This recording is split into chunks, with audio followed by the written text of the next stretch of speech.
നമസ്കാരം. RSSന്റെ മുഖപത്രം എന്ന് വിശേഷിപ്പിക്കുന്ന ഓർഗനൈസറിൽ കഴിഞ്ഞ ദിവസം ഒരു ലേഖനം പ്രത്യക്ഷപ്പെട്ടിരുന്നു. മറ്റൊന്നുമല്ല, മഹാരാഷ്ട്രയിൽ അജിത് പവാർ NCPയുടെ എൻട്രി അത് ആവശ്യമില്ലാത്തതായിരുന്നു എന്ന തരത്തിലായിരുന്നു ഓർഗനൈസറിലെ ആ ലേഖനം ഉണ്ടായിരുന്നത്.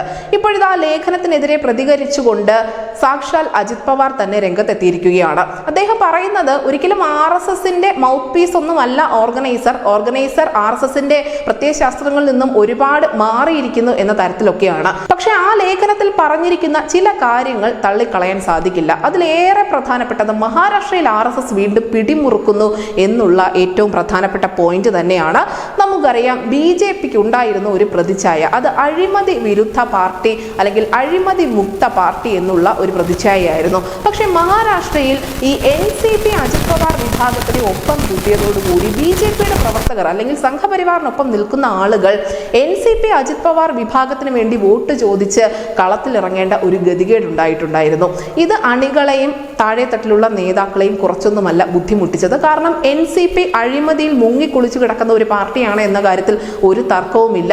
അങ്ങനെ അഴിമതിയിൽ മുങ്ങിക്കുളിച്ചു കിടക്കുന്ന ഒരു പാർട്ടി BJPയിലേക്ക് എത്തുന്നു. ശേഷം അവർക്ക് വേണ്ടി BJPയുടെ പ്രവർത്തകർ പോലും വോട്ട് ചോദിക്കേണ്ട ഗതികേടുണ്ടാവുന്നു.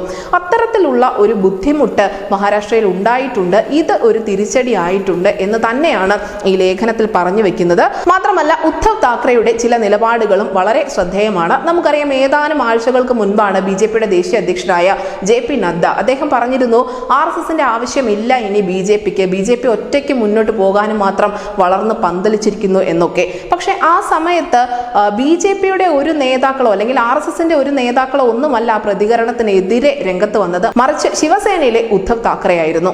അദ്ദേഹം പറഞ്ഞത് അങ്ങനെ RSSനെ കൈവിട്ടുകൊണ്ട് ഒരിക്കലും മുന്നോട്ട് പോകാൻ BJPക്ക് സാധിക്കില്ല എന്നായിരുന്നു. അങ്ങനെ RSSന് വേണ്ടി സംസാരിച്ചത് ഉദ്ധവ് താക്കറെയായിരുന്നു. ഇത് ദേശീയ മാധ്യമങ്ങളിലടക്കം ഇടം പിടിക്കുകയും ചെയ്തിരുന്നു.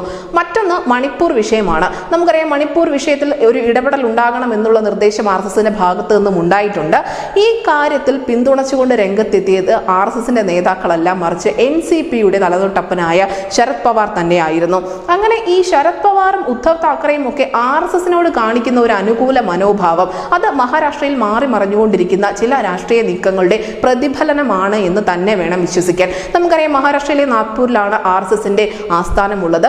ഇത്രയും നാളും, അതായത് ഈ കഴിഞ്ഞ ഒരു 5 വർഷത്തിനിടയിൽ ആ നാഗ്പൂരിൽ നിന്നും കൃത്യമായ ഒരു ഇടപെടലും ഭരണത്തിൽ ഉണ്ടായിരുന്നില്ല.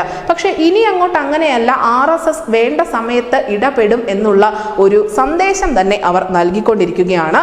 ഏറ്റവും പ്രധാനപ്പെട്ട ചില ലക്ഷ്യങ്ങൾ കൂടി RSSനുണ്ട്.